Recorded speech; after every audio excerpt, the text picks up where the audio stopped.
చూడండి చారు పెట్టాను. అసలు చారు అనేది జనాలు మర్చిపోయారు. ఎంతసేపు సాంబారు కట్ట అయ్యే కాస్తున్నారు. జనాలు కూడా గ్యాస్ అట్టగా వస్తుంది, పొట్ట కూడా పెరుగుతుంది. అందుకే చింతపండుతో చారు చాలా బాగుంటుంది. చారు మరుగుతుంది చూడండి.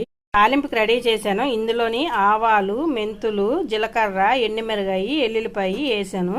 ఇంకేం అవసరం లేదు. దీంట్లో కొంచెం నూనె వేసానండి.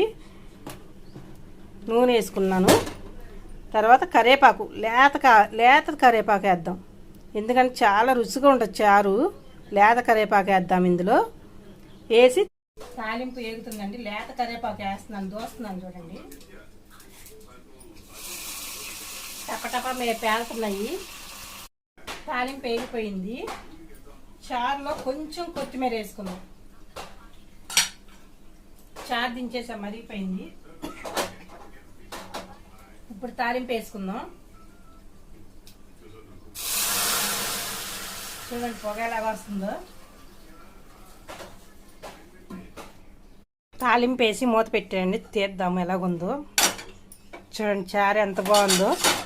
చక్కగా నూనె తేలి కరివేపాకు, కొత్తిమీర, ఎండుమిరగాయలు వేసి జలుబు చేసినప్పుడు, జ్వరం వచ్చినప్పుడు ఇలా వేడివేడి చారుతో తింటే చాలా బాగుంటుంది. చారులు కాయండి.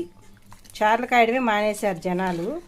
కాసుకొని తినండి. అసలు కూర కూడా అవసరం లేదు. ఎంత రుచిగా ఉంటుందో చూడండి. Thank you.